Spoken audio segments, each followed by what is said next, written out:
കേരള ഗവർണറായി രാജേന്ദ്ര വിശ്വനാഥ് അർലേക്കർ ഇന്ന് സത്യപ്രതിജ്ഞ ചെയ്യും.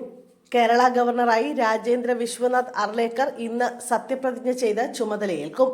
രാജ്ഭവനിൽ രാവിലെ 10:30 നടക്കുന്ന ചടങ്ങിൽ ചീഫ് ജസ്റ്റിസ് നിതിൻ മധുക്കർ ജാംദർ സത്യവാചകം ചൊല്ലിക്കൊടുക്കും. ബുധനാഴ്ച വൈകിട്ട് തിരുവനന്തപുരം എയർപോർട്ട് ടെക്നിക്കൽ ഏരിയയിലെത്തിയ നിയുക്ത ഗവർണറെ മുഖ്യമന്ത്രി പിണറായി വിജയനും മന്ത്രിമാരും ചേർന്ന് സ്വീകരിച്ചു. രാജേന്ദ്ര വിശ്വനാഥ് അർലേക്കർക്കൊപ്പം ഭാര്യ അനഘ അർലേക്കറും ഉണ്ടായിരുന്നു.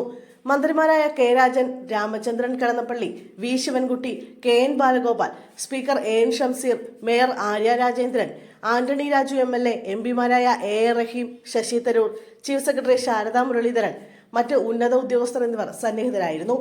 ഗോവ നിയമസഭ മുൻ സ്പീക്കറായിരുന്നു രാജേന്ദ്ര വിശ്വനാഥ് അർലേക്കർ. ബീഹാർ ഗവർണറായി പ്രവർത്തിച്ചു വരികയായിരുന്നു. ഹിമാചൽ പ്രദേശ് ഗവർണറായും സ്ഥാനം വഹിച്ചിട്ടുണ്ട്. ചെറുപ്പം മുതൽ RSS പ്രവർത്തകനായിരുന്നു. ദീർഘകാലം RSS ചുമതലകൾ വഹിച്ച ശേഷം 1989-ലാണ് ആർലേക്കർ BJPയിൽ അംഗത്വമെടുക്കുന്നത്. ഗോവയിൽ സ്പീക്കർ, മന്ത്രി എന്നീ നിലകളിൽ തിളങ്ങിയിരുന്നു. പാർട്ടിയിൽ വിവിധ സ്ഥാനങ്ങളും വഹിച്ചിട്ടുണ്ട്. കടലാസ് രഹിത അസംബ്ലി എന്ന നേട്ടം ഗോവ മന്ത്രിസഭയ്ക്ക് നൽകിയത് ആർലേക്കറിന്റെ ഇടപെടലിലൂടെയായിരുന്നു. 2015-ൽ ഗോവ മന്ത്രിസഭാ പുനഃസംഘടനയിൽ ആർലേക്കർ വനവകുപ്പ് മന്ത്രിയായി പ്രവർത്തിച്ചിട്ടുണ്ട്. 2021-ലാണ് ഹിമാചൽ പ്രദേശിലെ ഗവർണറായി നിയമിതനായത്.